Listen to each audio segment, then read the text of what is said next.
Hello everyone, welcome to BitGrid's webinar on building your own cryptocurrency. My name is Aniket Raj and I'm going to be the host for today, and I will be conducting a hands-on session for the same topic.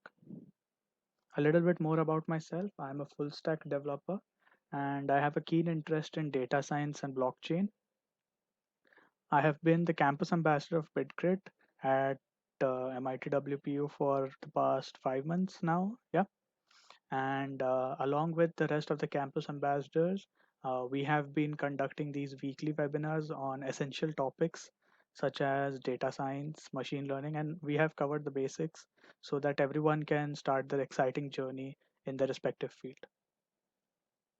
So for today, our topic is going to be building your own cryptocurrency. This is the continuation for last week's webinar, which was on introduction to blockchain and cryptocurrency.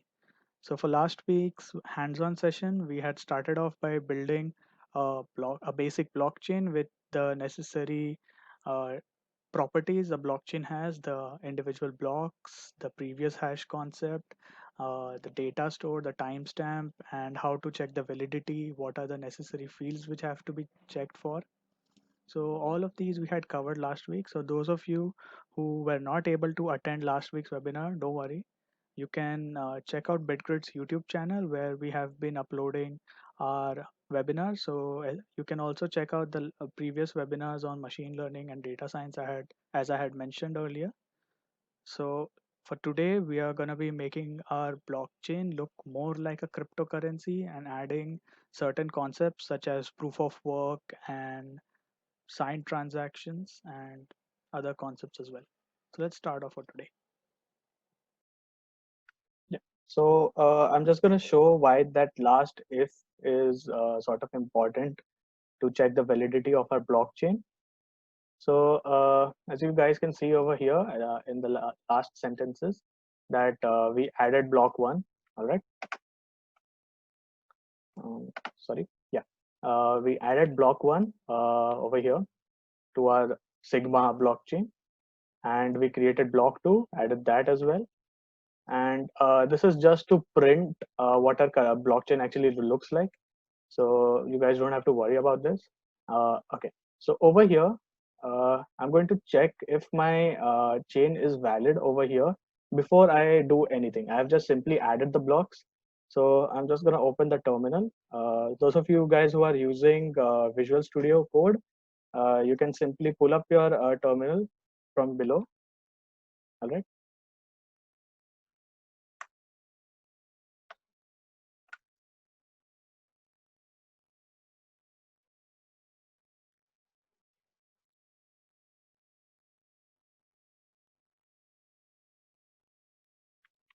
Okay.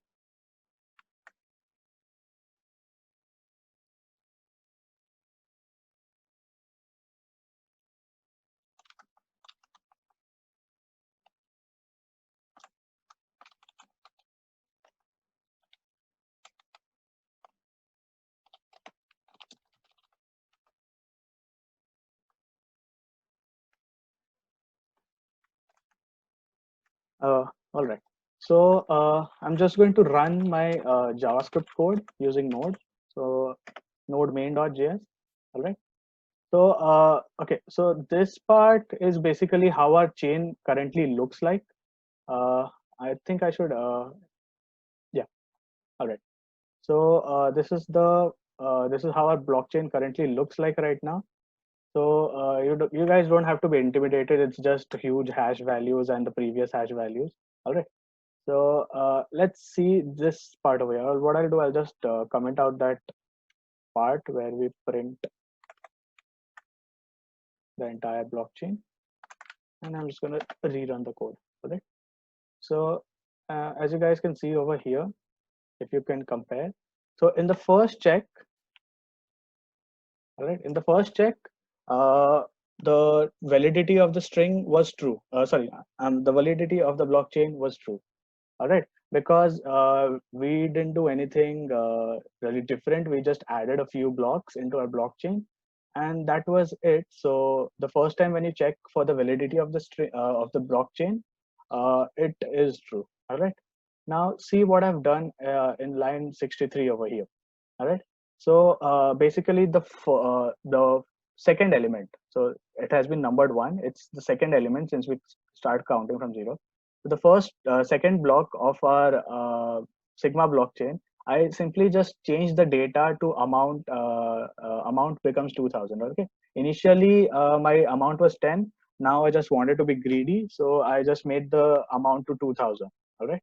So after tampering my data, I again check for the validity of my blockchain, and it comes out to be false, right?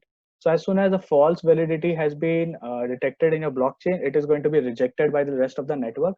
So whatever changes you have made is going to be removed, all right? So I'm going to show how this actually affected and how was this detected, right? So now the current data after executing this line, the current amount has been changed in the blockchain in that particular block.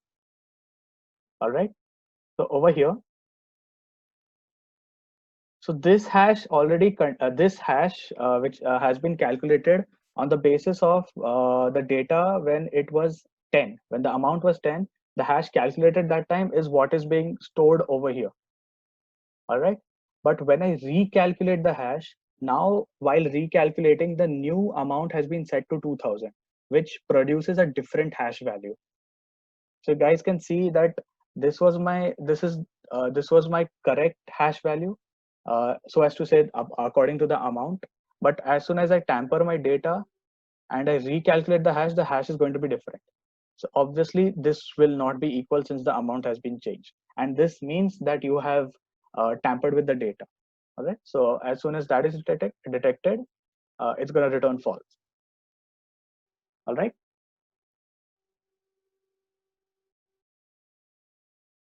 So I hope you guys are up to date with the code now, and we can start working to build a more cryptocurrency looking like solution of the code over here. All right. Okay. So as covered last week, I hope you guys are familiar with proof of work. I'm just gonna skim over it. It basically means that proof of work means like whenever you're adding a block to your blockchain, you have to show a proof that you have put in some amount of computational power into sort of mining or verifying or doing something beneficial for the blockchain. So that amount of computational power which you have devoted, you will be allowed to enter the blockchain. All right. So that thing is known as proof of work. If the requirement of computational power is absolutely necessary, because if adding blocks to a blockchain is not a big deal, anyone can spam the entire blockchain. All right. So that is why in case of Bitcoin as well, you cannot just simply mine a Bitcoin. You just can't write a basic code which doesn't have much logic behind it and still be able to mine Bitcoin. So that is why while creating Bitcoin, they ensure that each block will take at least 10 minutes to be created if an optimal solution is being used. All right. So in order to avoid spamming of the blockchain, uh, this proof of work concept has been introduced. All right. So we are just going to implement that over here, and we are going to see the difference. Like right now, we were easily able to add anything to our blockchain by just simply pushing it. So now what we are going to do is we are going to add some proof of work concept over here and see the time difference it takes to add a new block to the blockchain. All right. So that is why since it requires a lot of computational effort, that is why you must have heard people talking about mining cryptocurrency, because mining also requires a lot of effort.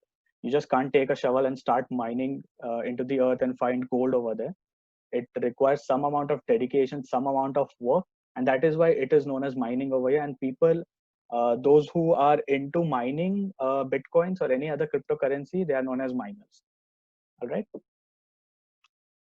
So what we're going to do is we're going to start off by writing a function called maybe mine. Okay, yeah, because we are mine blocks, right? Because we are going to be mining blocks over here. And let's keep the parameter as difficulty. So we can adjust it accordingly, like how difficult is it going to be to mine a blockchain over here. All right. So I'm just going to write the code first. You guys can write along with me as well. And after I write the code, I'm going to be explaining how it works. Right. So we're going to start off with a while loop. And my goal over here is to make it a bit difficult for people to add a new blockchain. All right. So for now, what I'm going to do is the requirement of adding a block to this blockchain is going to be that the first first five digits of the hash, or the first five characters of the hash, has to be zero. All right, 0, 1, or anything, like depending upon the blockchain, you guys can think of your own proof of work concepts. Okay, for now I'm just going to keep it really simple, that the first five, or depending upon the difficulty, that many characters of the hash has to be 0 or 1 or anything. All right, so I'm just going to stick to 0 over here. So I'm going to extract the hash of extract the first five characters, or first four characters from the hash value. So this dot hash. All right, and we use a function called substring. All right, it takes in two parameters, the starting index and the ending index, which will not be included. So if I write 4, it means it's going to include 0, 1, 2, and 3. All right, so I'm just going to pass difficulty over here so that I can vary the amount of zeros which has to be present in your hash value. All right, so while while the particular hash is not equal to, so I now, what is my goal over here, that I have to make a string of zeros. Basically, let's stick to zeros for now, so which is of the length difficulty.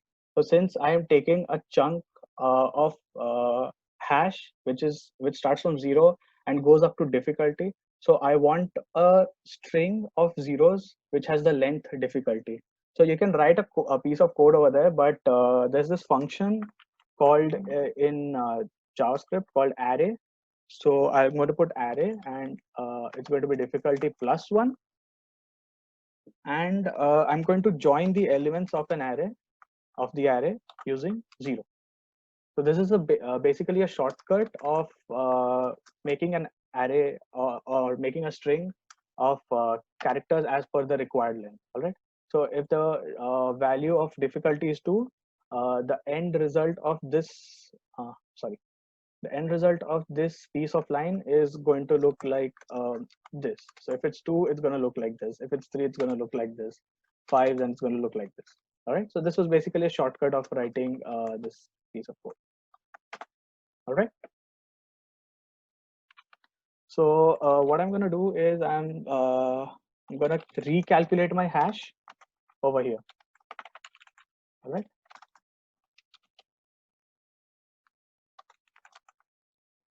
So it's not a recalculate, it's going to be calculate hash. All right. But this is obviously not the end of code. Can anyone put it in the chat why this code is still incomplete? Can anyone tell me? Let's try to keep this more interactive. Can anyone tell me why this is not going to work actually?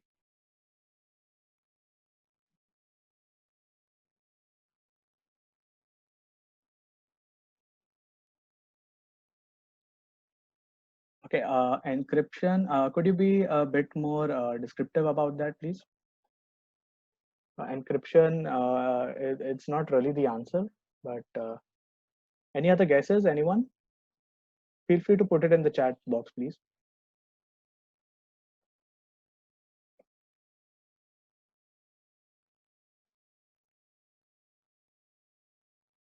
All right. So basically the answer to this is, when we calculate our hash, so it's taking into consideration the index, the timestamp, the previous hash, the data which has been passed. All right.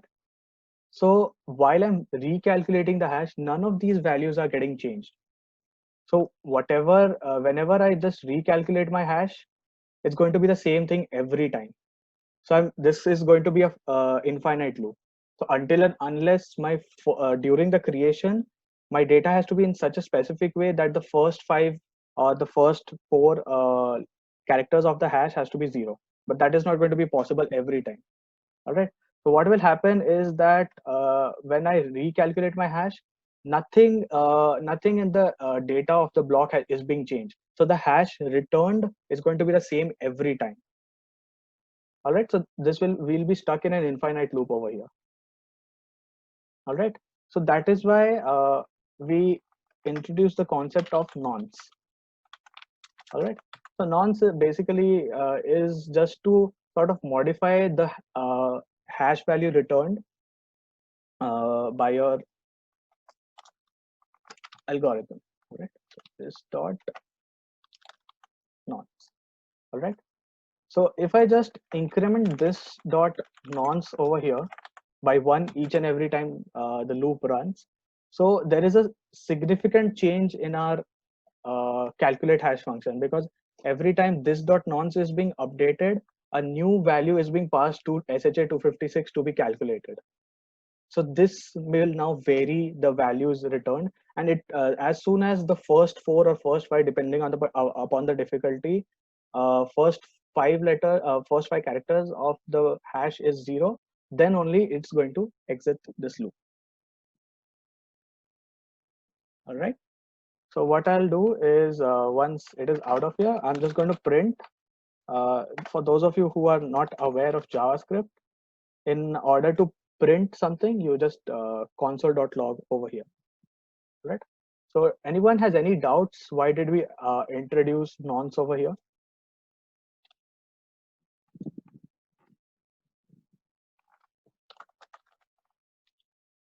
Okay.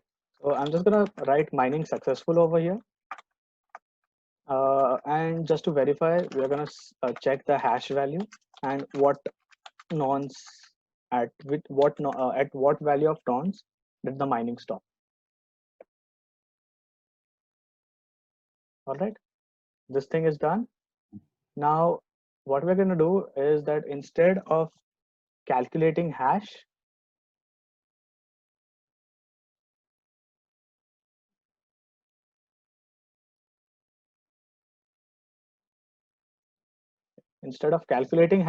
what we're going to do is call the function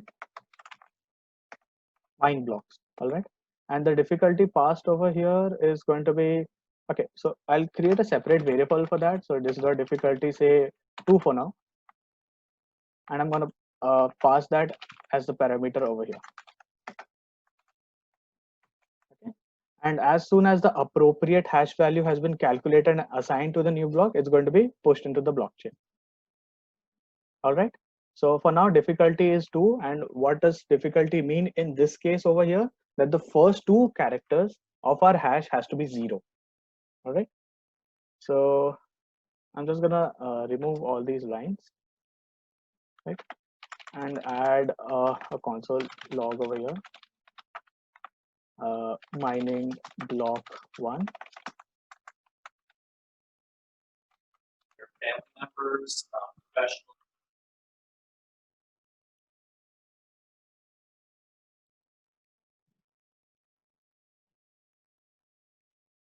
And mining block 2 over here. All right. I'm gonna run this code again.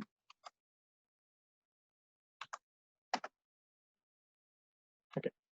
So right now it was super easy. That's why the correct hash values have been calculated easily, because only the first two characters of our hash has to be 0. All right. So mining was easily successful in this case. Now let's change the difficulty. I'm just gonna set it to 5 over here. So now that it's 5 over here, I'm going to rerun my code. You can see there is some amount of time which has been taken. All right. So it is recalculating that particular value of hash so as to get the first 5 characters of the hash to be 0 in this case. This is, yeah. So you guys can see that mining is successful, and the first 5 is 0. The sixth one being 0 is just sheer luck over here. But our required condition was that the first 5 have to be 0. All right. And you can see the value of nonce it took over here. And the value of nonce basically means the number of times the loop was run and the number of times each hash was calculated. All right. So mining block 2 is also successful over here. So adjusting the difficulty can make mining the block that much difficult. Now, obviously, Bitcoin doesn't use this. It didn't take much time. So they have ensured that their algorithm takes a bit more time, and they have ensured that it takes 10 minutes to add a new block into the blockchain. Right? Okay, Krishna, could you just tell me which part to repeat exactly, please?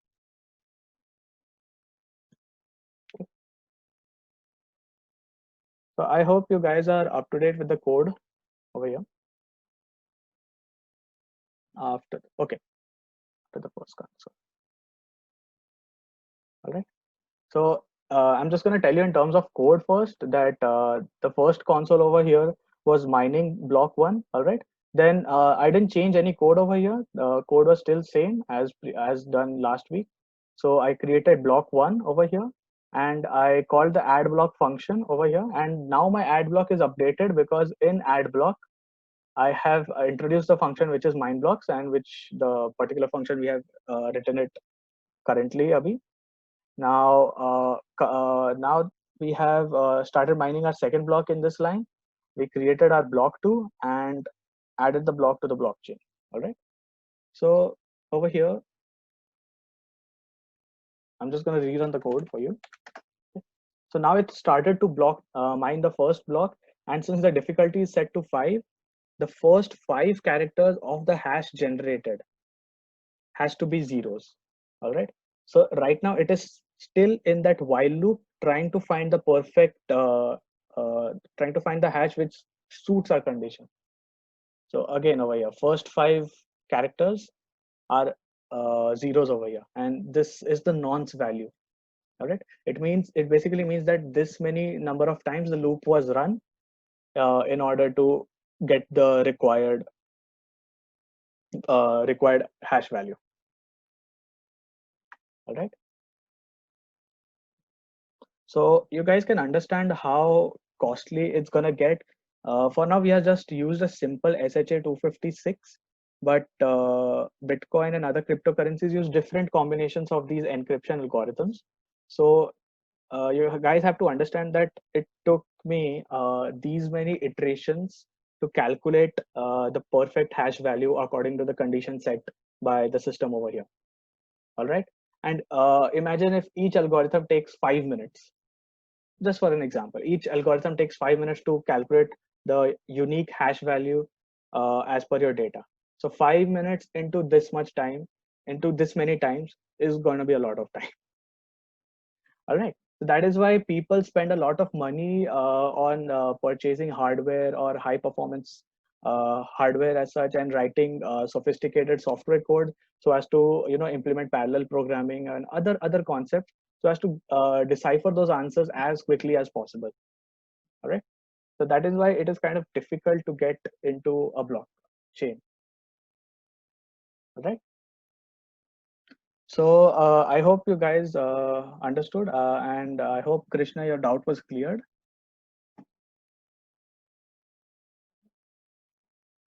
So I'm just gonna give you guys 2 minutes to sort of soak this in, and if you have any doubts, please put it in the chat box.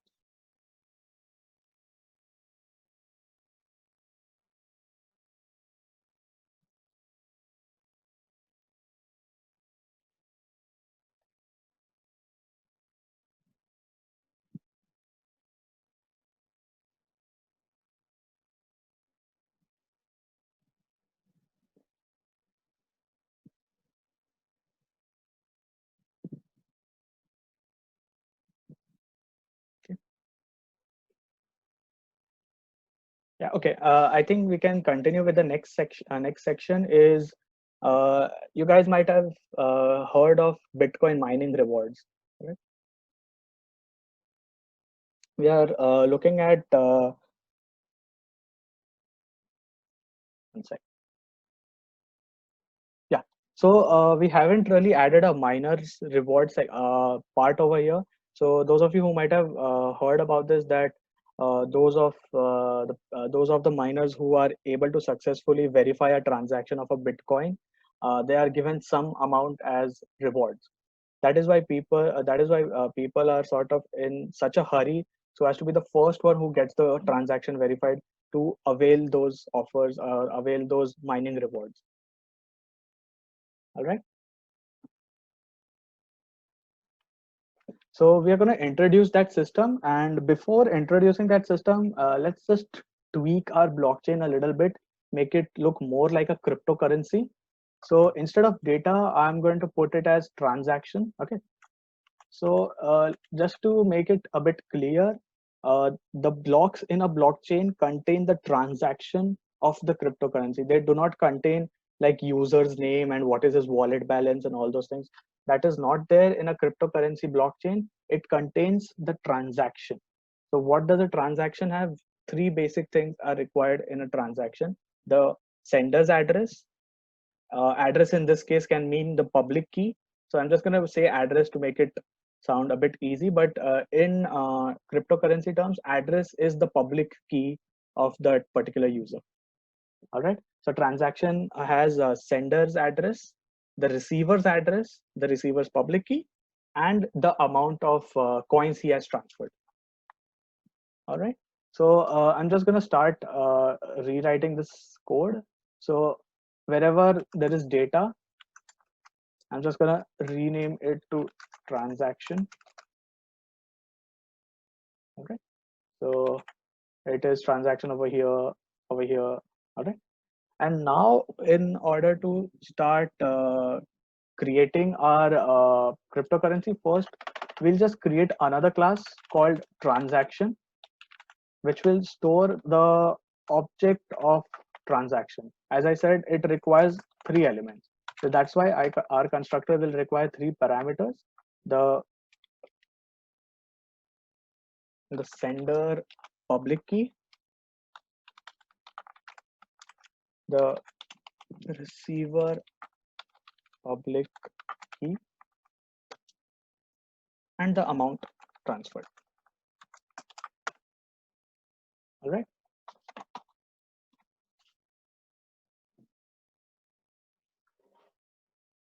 So I'll start writing this. I'll be assigning it to the object of the class. Receiver public key equals receiver public key, and this dot amount equals amount. All right. So now my transaction class has been created, and we have tweaked our code to look a bit more like a cryptocurrency blockchain. And just one more thing, I'm going to be eliminating these indexes for now, because we don't really require it, since the track of the blockchain is kept by the value of previous hash. All right. So wherever I find index, I'm just going to remove it. And also, while creating the Genesis block, we don't require the index. Right. I'm just going to check if there are any more index. No. All right. Now let's start off by writing code in order to set up the system of mining rewards. All right. So what happens in a blockchain is, first of all, it contains another key attribute of itself, which is known as this. It is known as pending transactions. Okay. So it's going to be a list of transactions which are pending and have to be added to the blockchain. All right. Because as you guys know that each transaction is basically going to be a block, and it's not really easy to add a block to the blockchain. So that is why, if there are multiple transactions happening throughout the world, we have to sort of store those transactions in a list before adding them to the blockchain. All right. Sorry, the blockchain. Okay.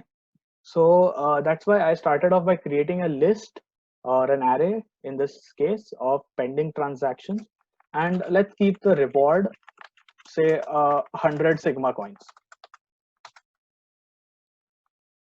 All right. So we have a list of pending transaction, and we have our reward system sort of set up over here. Okay. So this is the first part of our reward system. and this is the array of pending transaction. Okay, so since this has been declared in a constructor, it is going to be set to its initial value. So initially there are going to be no pending transaction, and the reward is going to stay 100 throughout our blockchain. All right. So I'm going to start adding code over here. I'm going to write a new function called say mine transaction. Okay, so we have to mine that transaction. Okay, and it's going to take one parameter, which is the miner's address. Okay, so I'm taking the address as the parameter so that I know who is performing this this mining operation, and so that if I know his address, which in this case is going to be the public key. Right now, I'm not gonna set up the system of public key. It's going to be just simple address. So in real world terms, it's going to be the public key of that particular user. So I'm going to take that as parameter so that in case if he successfully adds the transaction, verifies the transaction, and adds it to the blockchain, he should be rewarded to that particular address. All right. So let's start off by writing the block. Let block equals new block. The first is going to be the timestamp. So let's take the current date and time. So in So in JavaScript, you can use the object called date, and .now is basically the instance of time where you are executing the code. All right. So it's going to take that, and the transaction is our second parameter. It's going to be the list of pending transactions. Okay. So for now, I'm going to pass on the entire list of transaction, whereas in real world, the miners can actually choose which particular transaction they want to verify or spend their computational power on. All right. For now, I'm just going to pass on the entire transactions list because this is our very simple cryptocurrency. All right. Yeah. Now, okay, just so you guys know, once I'm done with this, I'll be removing the add block code because basically mining a transaction means adding a piece of code. Okay, so I'm just gonna keep this for reference for now. Afterwards, I'm gonna be removing it. All right. So I created my new block over here. All right. And then as done over here, assigning the hash values, the previous hash values. So I'm gonna write block.previous hash equals this dot get latest block dot hash as written above. All right, but I'm just going to comment this code so that it's still there, but it's not going to be used. All right, so block dot previous hash equals this dot get latest block dot hash. This line I've explained earlier as well. All right, so first we are going to just mine the block. All right, and the difficulty is going to be this dot difficulty. All right. So as soon as the mine blocks function is called, it's going to go over here and it's going to console log mine successful as soon as the mining has been done. All right. So if this line is executed successfully, it means that the particular miner has done his job by verifying the transaction. All right. So yeah, now we are going to start off by so we're going to start off by giving him the reward. Now basically our pending transactions array is empty. Okay, it has to be empty because mining the blocks basically means that he has sort of verified those transactions and it is not pending anymore. It has been added to the blockchain. All right, so what we're going to do here is that we're going to reinitialize the pending transactions. So it should be empty, but what we are going to do over here is, since the miner who has mined the block successfully, he should be getting the reward as well. So that is also technically a transaction. All right. So I cannot set it to 0 because we'll be ignoring that the miner has done some work as well. So I'm going to reset it to new transaction. All right. The new transaction, the class we have created over here. All right. So yeah, over here, the first parameter is going to be null because the sender, there is no sender over here. This reward is system generated. All right, so we're going to keep it null. The receiver's public key is going to be the miner address as mentioned earlier. Okay, and the amount is going to be this dot reward, which is system generated. All right. So now the pending transactions have been updated. So now I can successfully push the new block into the chain. All right. Well, to be fair or to be technical enough, this should be over here, because once the chain has been successfully pushed into the block, then I should be adding the address. Then I should be adding the pending transaction to the miner who has successfully performed this operation. All right. So I'll just console.log that yeah, yay, you have been rewarded. All right. So we are gonna just write two more functions, and that should be it for now. All right. So first, let's create a function called create transaction, because right now we haven't written any code where we could add our own transactions. So I'm gonna write a create transaction for my blockchain. Okay. It's gonna have the parameter as transaction, whatever we have to add in our pending list. So it's gonna push that particular sorry, this dot pending transactions. It's gonna push that transaction into the into our pending transactions array. All right. So that being done, now okay, a bit theory over here that you guys might have used Paytm and other online payment services. So how it is different from cryptocurrency is that in Paytm, you are a particular user, you have logged in, and you have your own wallet. Your wallet has your own balance. So like in the system, they have your data as like your name, your email address, your other credentials, and they have a separate field called your field called maybe say amount or whatever balance you have, and that has that has your basically your balance. All right, but in blockchain, in cryptocurrency, that is not how it exactly works. There is no such user as a we don't store user as a data on the blockchain. What we so when we have to calculate what is your current balance right now, I'll have to go through the entire blockchain to see wherever you have performed any transaction, and based on the calculation, if you have spent money or you have received any amount or cryptocurrency, according to that I will calculate the balance for your this thing. So it is not stored separately, it has to be calculated every time. All right, and that calculation is performed on the basis of transactions. Okay, so I'm just going to write a function over here called get balance. Okay, and as a parameter I'll be taking the sender's the address of whose balance I have to calculate. All right, so initially I'm going to start with initially I'm going to start with my balance value as 0. All right, so now I'm going to start iterating over our blockchain.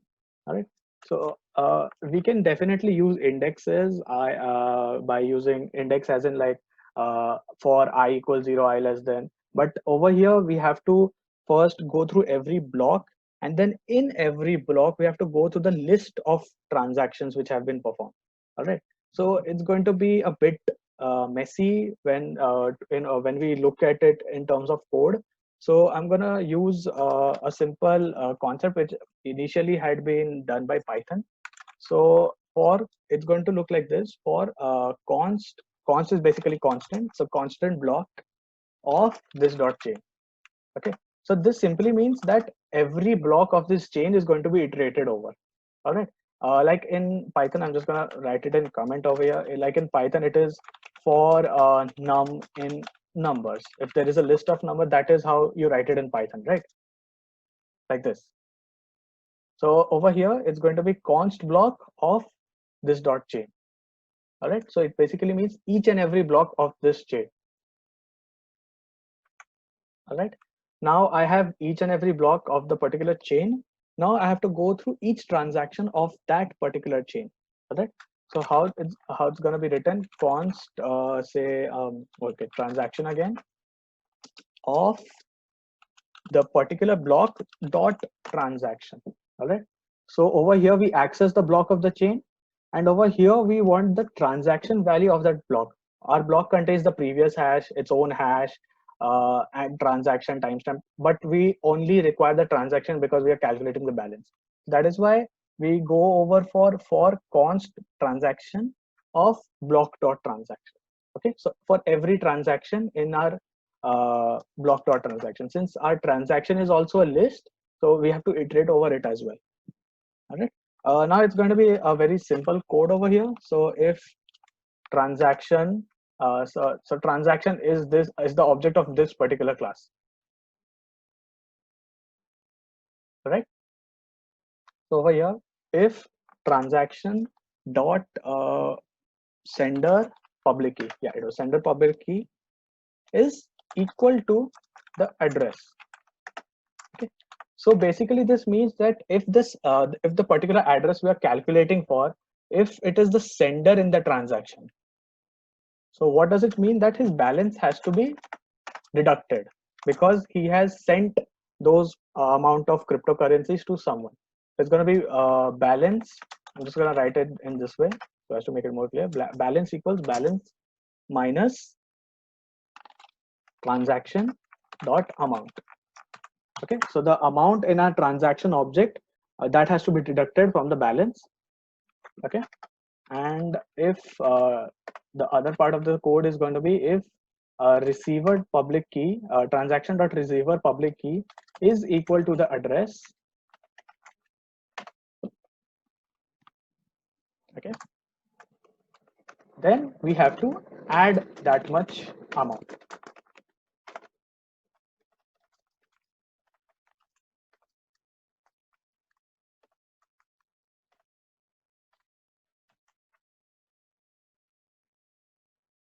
All right.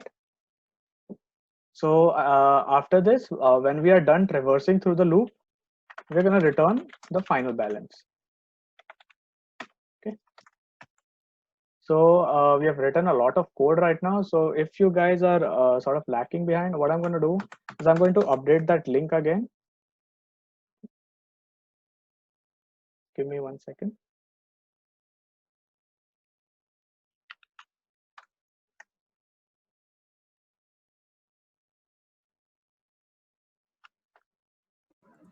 Yeah. Hello, Aniket. Yeah. Yeah, the session is going great. Okay, but can you just allow us to unmute ourselves to ask a few questions at some stage? Oh yeah, sure. Okay. So please let me know when I can ask. Right? Okay. No issues. You can put it in the chat box. No worries. But you can wait. Otherwise, you can wait till the end of the session and put forward your question. Thank you. Okay. Okay.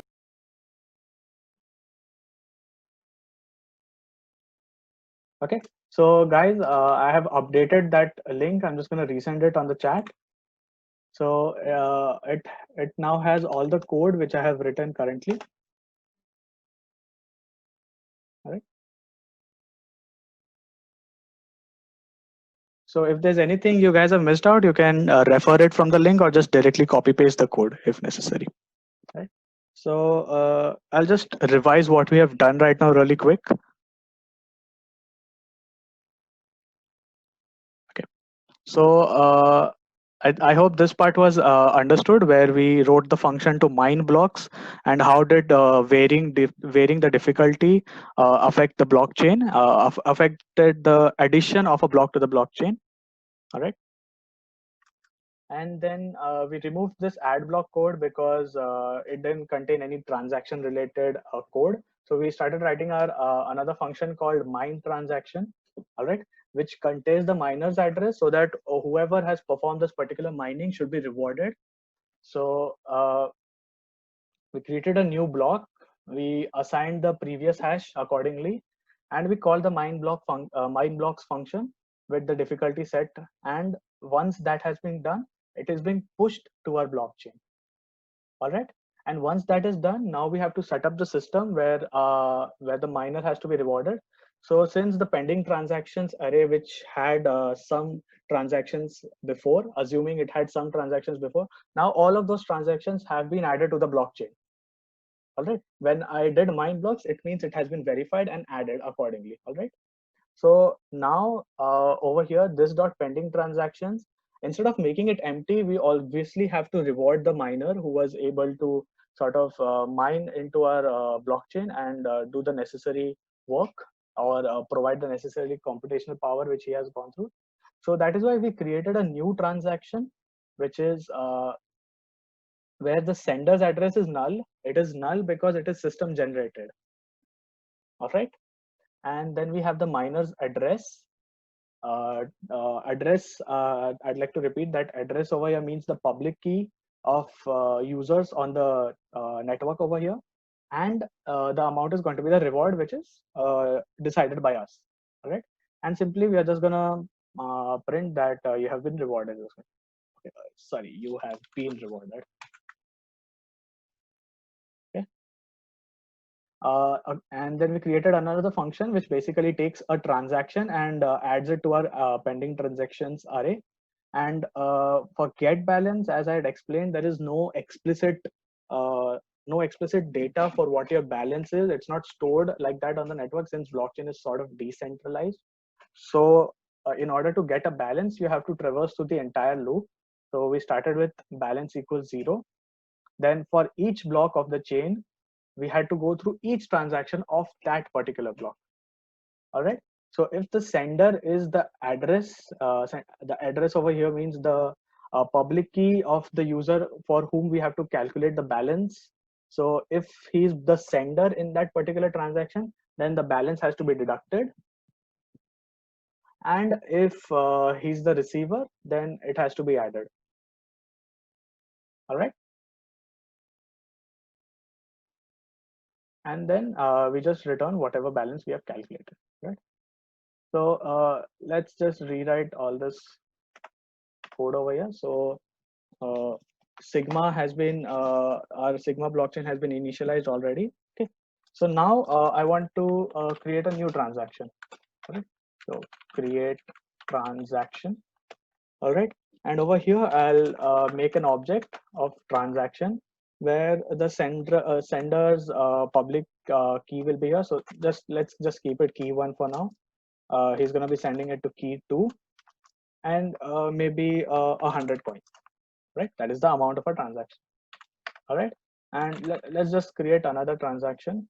Right, I'm just going to copy paste this code over here.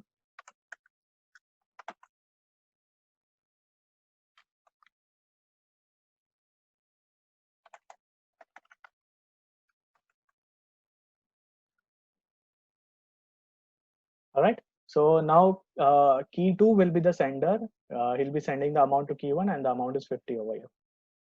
All right. So now transactions have been added. They are in the pending transactions list now. Now suppose I'm going to be the miner. Okay, so I'm going to call sigma.mine the transaction and say my public key is, well, Aniket. Okay. So what I'm going to do is, after I mine, I'm just going to console log. I'm going to just console log the balance of whatever balance if I have left with mine. Okay. So it's going to be console.log. I'm going to put like this: Aniket's. Okay. Wait.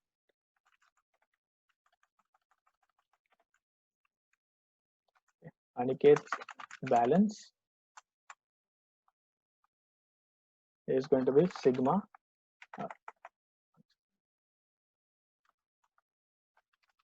sigma dot get balance, and the public key is passed. Right.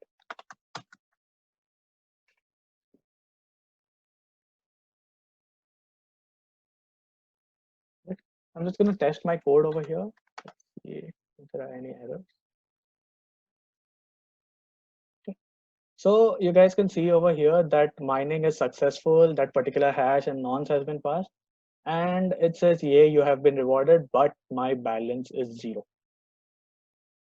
So is this incorrect code or is this correct and there is something left? What do you guys think? What is the reason behind, even though I've been rewarded, my balance is 0 yet? I was the miner behind the transaction. You guys can see over the code over here that I had mined the transaction. I was rewarded, but yet my balance is 0. Can anyone put it in the chat? What could be the reason behind this?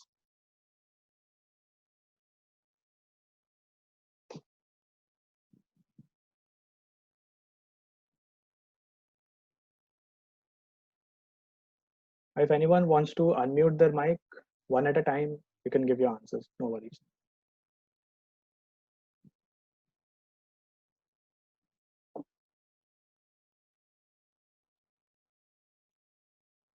Anyone?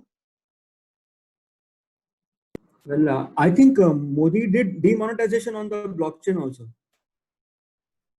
I'm sorry?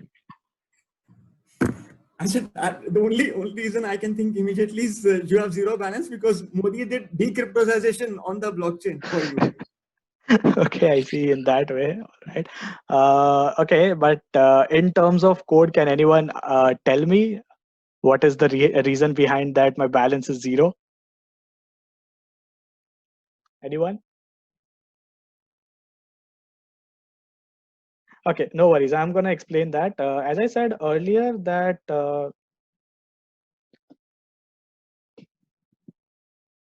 okay, yeah. So as I mentioned earlier that over here, yeah. Where's that piece of code? Yeah, here. So as soon as the block was successfully mined, my transaction was added to the pending transaction. And after that, nobody has mined so as to get my pending transaction cleared or added to the blockchain in this case. All right, it is still in the pending transaction. What I'm going to do is, just to make it a bit more clear, I'm going to console.log sigma dot pending transactions. All right. Okay, I'm just going to reduce the difficulty because it's taking a good amount of time. Right. So see, the pending transaction still has that particular transaction, which is the amount which has to be rewarded. All right. So that hasn't been cleared yet. There is still a pending transaction in my blockchain, and that is why I haven't received my award yet, and that is why my balance is still 0. All right. So what I'm going to do is I'm just going to add more transactions. All right. Or what I'll do is, suppose let's say another person, say Rahul. Okay. He comes in to sort of clear all the pending transaction, and after that, I'm just gonna paste the code over here, right? And what I'll do, I'll just add Rahul's balance as well at the end.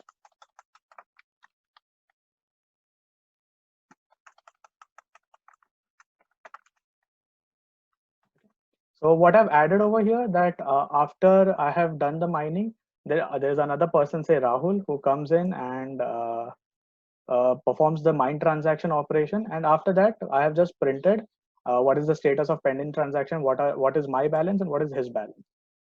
All right. So I'm just gonna rerun my code. Okay. So this was the first part, which we have already seen. Okay. So now mining is being successful again for the pending transaction. Yay, you have been rewarded. This is the message for Rahul. Now you can see that since Rahul had helped clear those pending transactions, now my balance has been shifted to 100. All right. So since Rahul helped me out with the pending transaction, that particular transaction which was pending right over here, that has been cleared and added to the block. And when I calculated the balance using by traversing through the entire block, my transaction was present over there, and that's why I now my updated balance is 100. All right, but poor Rahul, that his balance is still 0. So whenever another person comes in to mine the pending transaction, he can get that done.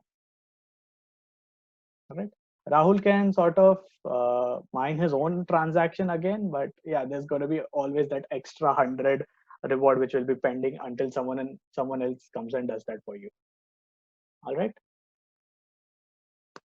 So I hope you guys have understood how a basic cryptocurrency works. Obviously, uh, please do not try to sort of implement this code in a real life cryptocurrency situation, because it is not secure at all. The SHA-256 function is a really simple function. It doesn't require much computational power in order to spam the blockchain. Recalculating the hashes is a very easy task over here. So, but I hope you guys are sort of familiar with how a cryptocurrency works and how changing the difficulty sort of added a delay in our in the calculating of our hash, and it became more difficult to get into the blockchain. Right. So I'm just gonna yeah, I think we are done for now. We have performed all our basic operations of what a blockchain cryptocurrency consists. Well, obviously, there is a lot of other stuff like signed transactions and proof of stake concept and many other things. But for our little blockchain over here, I think we have covered all the basic points to make a very simple cryptocurrency of our own.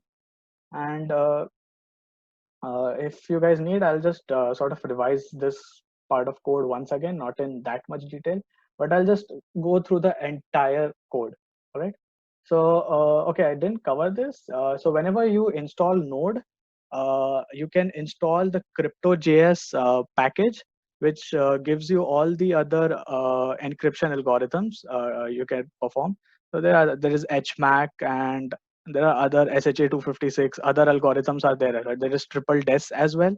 So for now, I just used SHA-256. All right. We created a class called transaction, which is basically how our transaction data or transaction object is going to look like. It will have the sender's public key, receiver's public key, and the amount which is being transferred. All right. This is the only requirement of a transaction code over here class. And then for individual blocks, each block has their own properties, such as the timestamp when it was created, the transaction, the previous hash. All right. And over here, the hash is being calculated, and we understood why the concept of nonce is important. So that when we are calculating different hash values in order to satisfy the proof of work concept of our blockchain, it sort of changes the hash every time and gets to the required condition in some time. All right. We calculated the hash over here using SHA-256, which I had included over here. Right. And then here comes our cryptocurrency, basically our blockchain over here.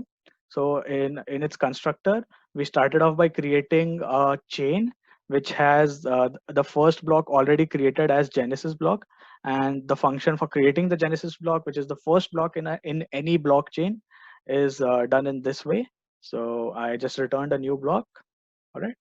So then the difficulty for the proof of work concept was set over here. And then when we wanted to incorporate the system of miners reward and other transactions, we declared our reward variable over here and pending transactions array over here. All right. Get latest block simply returns the last block or the latest block of our blockchain. So it's going to be this dot chain dot length -1, which is length -1 because counting starts from 0 in arrays. Right. Add block we had earlier added because in order to make it a bit more easier to add blocks, but now this is a proper system where whenever you mine a transaction or whenever you sort of contribute to the blockchain by verifying or by adding certain blocks to the blockchain, you are being rewarded. So as a parameter, we have taken miner address. All right. And over here, the pending transaction is being cleared. All right. And over here, then we reinitialized the pending transactions as with a new transaction, which is going to be our reward. All right. So technically just speaking, once you have over here, yeah, this could have been a bit of redundant code. Like this is more technical, but it's redundant. That as soon as you have successfully mined those blocks, you should reset the pending transactions to 0. But over here, then we are again reinitializing it with the new transaction, which is basically the reward for the miner. All right. So that piece of code is not really necessary. All right. And a simple function just to create a transaction and to add it to our pending transaction array over here. So we pass on the transaction as a parameter to add it to the pending transactions. All right. And then we wrote a good amount of code for this where to get the balance. So as I said that balance field is not exclusively present on a blockchain. A blockchain just contains the transactions as data of each and every block.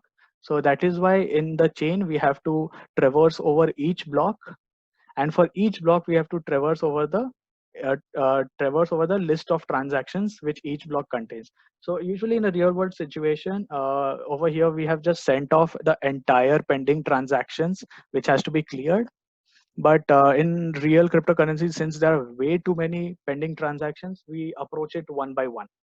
All right. So anyone can just say that, okay, this particular transaction I want to tackle. All right. So over here, when we are comparing the address over this address means that the address or the public key of the user we have to calculate.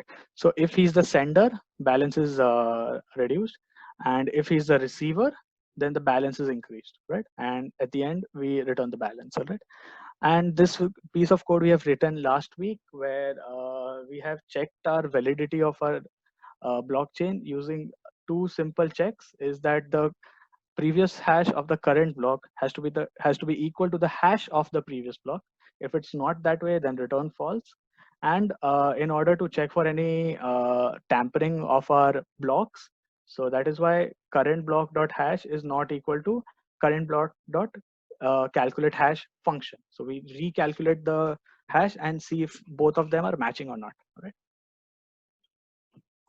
So it returns false over there, and if it doesn't return false over here, it just returns true. It means that our chain is valid. All right. And these are simple things we have performed so as to check if our blockchain is working properly or not.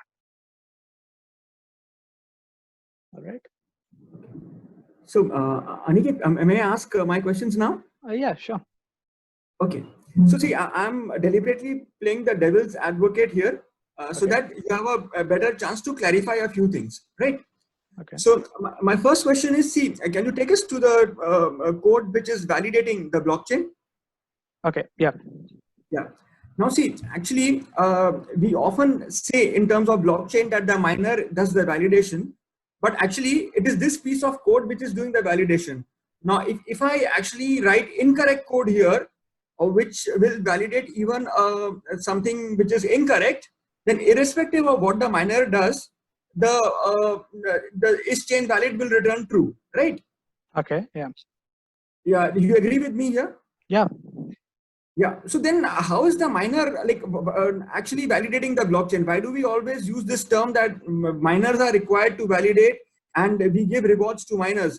If the code itself is flawed and its chain valid returns true, irrespective of what the miner does, then what is the use of the miner? Okay. Yeah, that's a valid question. Over here, just to make it simple, I had written this code last week if you were there. But while writing the proper cryptocurrency, if you are wanting to sort of do everything from scratch and build a proper system, so you might have heard of signed transactions, where the public key and the private keys are being compared in order to verify that particular transaction. So Actually, I didn't schedule that for today since this much amount code took this much time. Maybe next time, Yeah. if I could find, if we could keep another webinar, then I could explain and incorporate the concept of signed transaction. So signed transaction basically means that each transaction will have the signature of the sender and the receiver.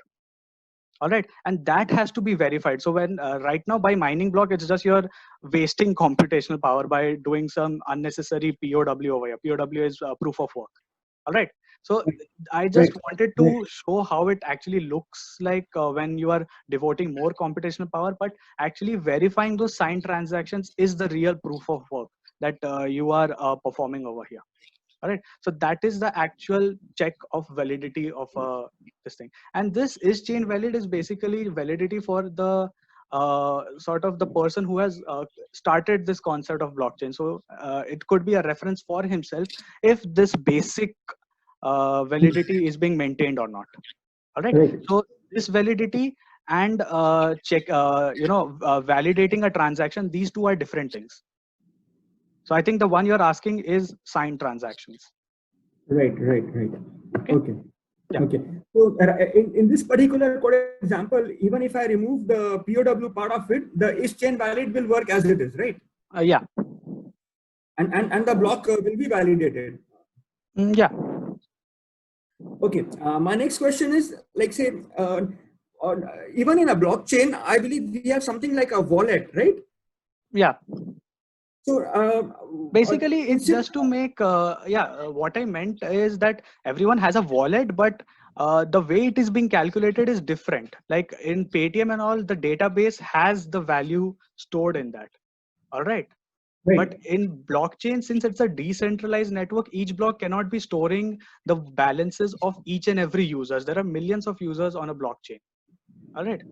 So, Yeah, fine. Yeah, I understood that. So okay. my question was just that once we go through that entire process of debit and credit, and we get the final balance, we can update that on the wallet, right? Yeah. So next time when I want to know what my current balance is, I need not go through that entire process again. Can't I just directly refer to the value in my wallet?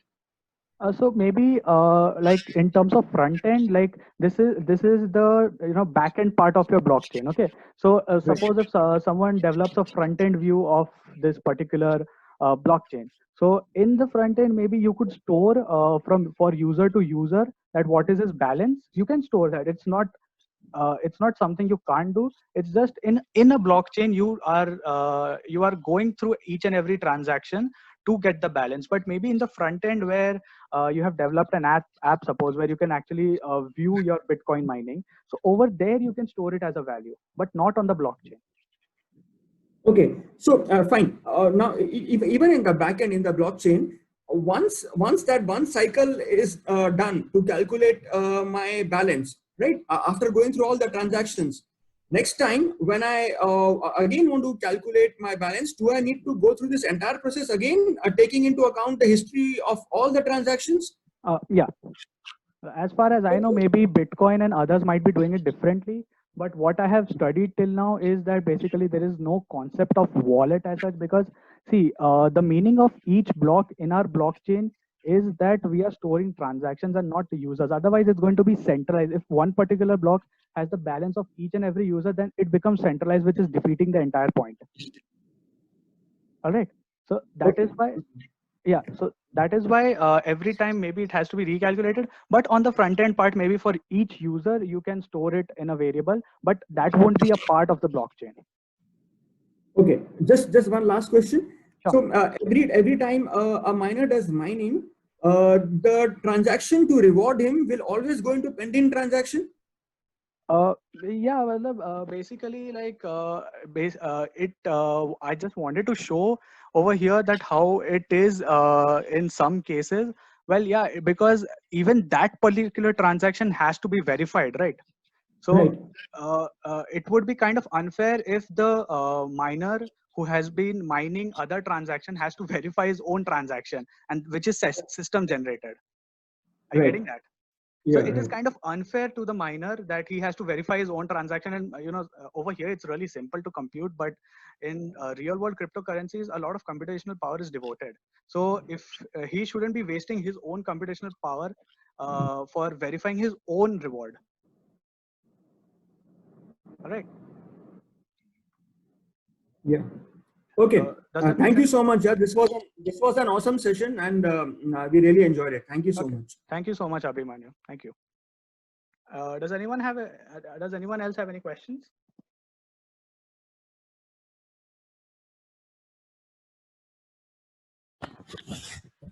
Yeah, so I have one question, like what it would be required to port this particular cryptocurrency, for example, if you want to port it into network same as like Bitcoin or ETHWorks.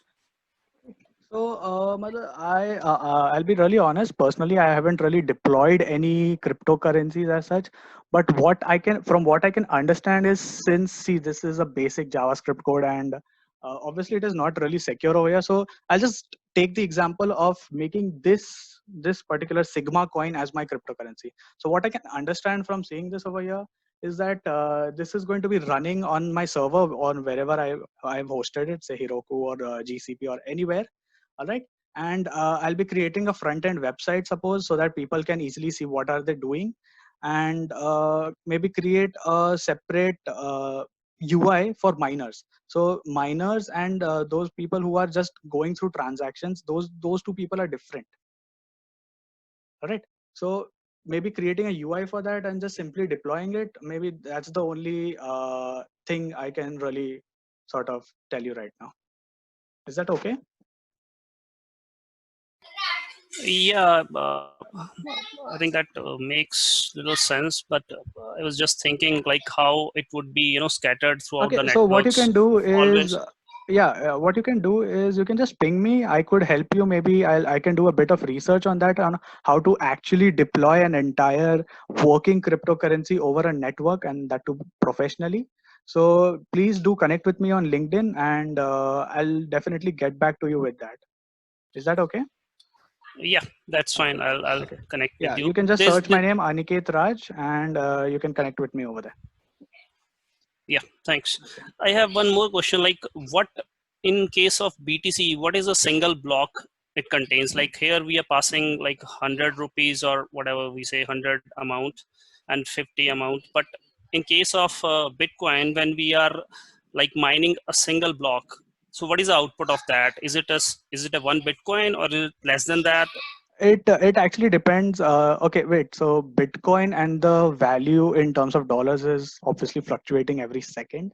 It could really, we cannot really sort of standardize that thing. But yeah, in terms of Bitcoin, as far as I know, that each and every block is like, that is why I kept the R structure as similar as possible to the actual BTC. So over there, even they have blocks, and if you might be aware of the concept of ledger, so everyone has a public ledger where each and every transaction since the creation of BTC 2010, over there each ledger contains and that ledger is publicly distributed. So each ledger has all the transactions distributed and written everywhere. So that is how maybe in terms of BTC, each block has the particular transaction, and that is in terms of ledgers being distributed to everyone, since it's a decentralized network. And if anyone tries to tamper with this, and maybe even if he's successful in tampering any element of the blockchain, then there's the 51% rule, which was explained last week if you were there. So 51% rule means that if 51% of the people on the network sort of verify that, or they confirm that yes, this is a correct transaction, even though if it was a fraudulent transaction, so that would be accepted over the entire network. Yeah, that I understand. But what my question was, like, when I'm mining a particular, like I'm going to mine a block, right?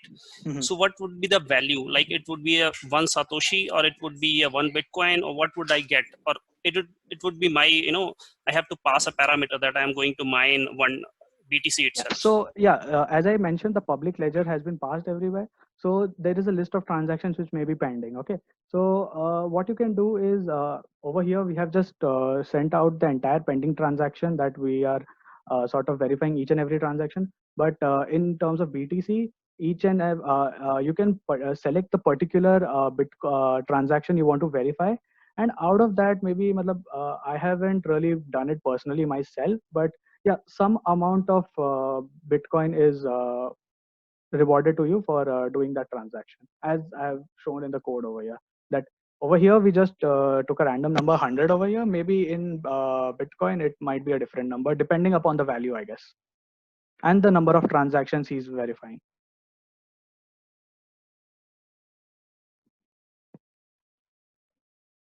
Okay, so you're saying the reward would be the output of that mining that we are doing. Yeah.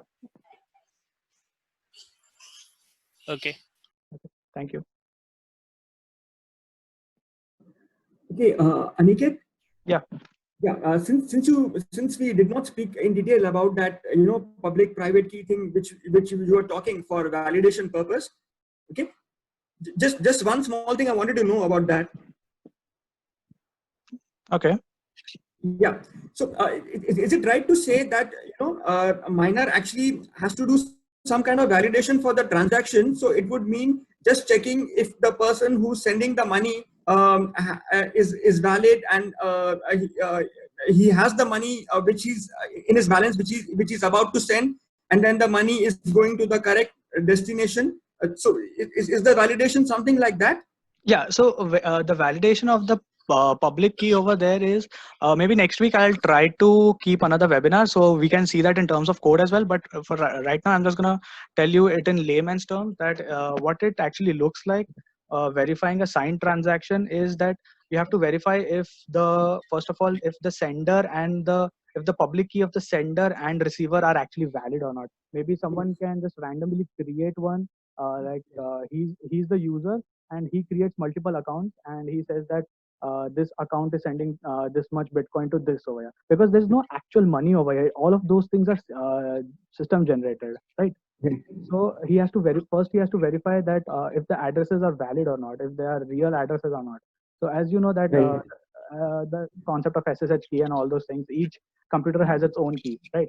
So maybe in terms of that, there's a public key and a private key when you log on to a particular network. All right. So public key is being displayed in the transaction wherever we are storing it in a blockchain in the block.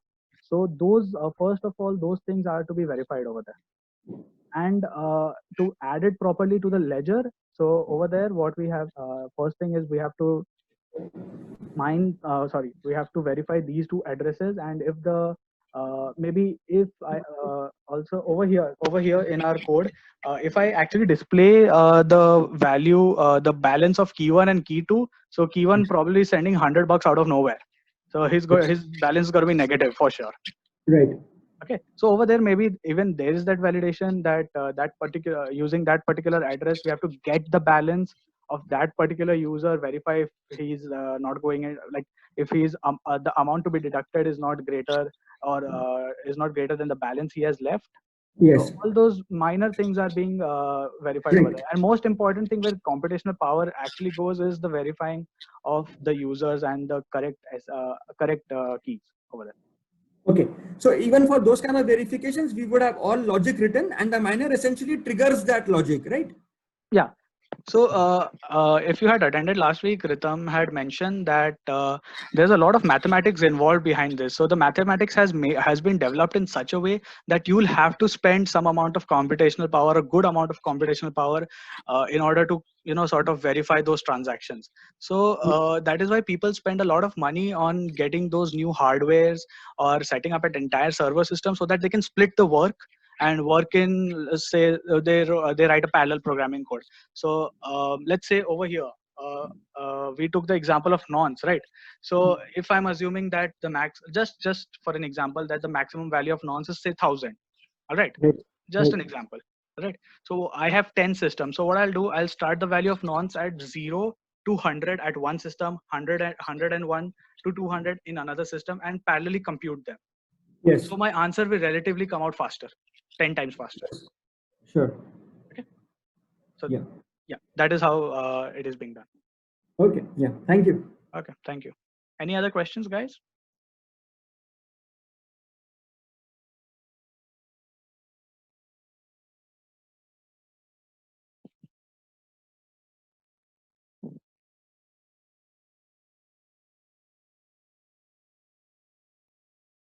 Okay, so if you guys have missed the code or any section you didn't understand, feel free to connect with me on LinkedIn. You can search my name, Aniket Raj, and do drop me a message over there. I'll be happy to help you out, even if it is not related to blockchain. Anything you have questions about BitGrid, you can follow their Instagram page, you can follow their Twitter, and anything apart from data science or anything, please feel free to contact me over LinkedIn. And the code has been uploaded to that link over there. I'll be uploading it on my GitHub soon. And if you guys have registered to Meetup, so there will be one more email. One more email will be sent where the YouTube link of this particular webinar will be uploaded, and my GitHub and the GitHub link for my code will also be sent. Right. So if any of your friends couldn't make it to today's webinars and were interested, do share them the YouTube video, which we'll be sending to you guys soon as we upload it.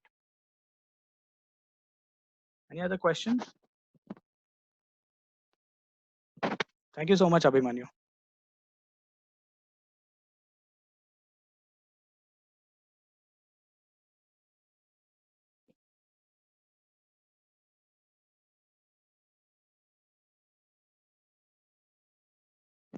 Okay, so if you guys are feeling a bit shy to ask questions, do message me over LinkedIn. We can definitely get your doubts resolved over that. And if you guys are not aware, BitGrid system is also working over a blockchain, and they have innovatively introduced the idea of incorporating a system for data science where data scientists can come use their competition platform in order to connect with the other companies where data science jobs or opportunities have been provided. So you guys can visit the website bitgrid.net. If you guys are into data science, machine learning, sign up for the competition platform. There are many data sets available over there. There are competitions. You guys can take part in those, win some exciting amount of prizes. And also the white paper for the blockchain technology has been uploaded. And if you guys want a proper explanation, Ritam last week was had explained how BitGrid actually works on this particular blockchain, and we went through the white paper of BitGrid. So do search for BitGrid on our YouTube channel. So all our past webinars have been uploaded over there. Feel free to watch them and maybe be up to date with all our webinars. And since this is a series of webinar which will be continued as long as this lockdown has been sort of on to us, so that is our effort for you guys, so as to keep you engaged and keep your coding experience up to point.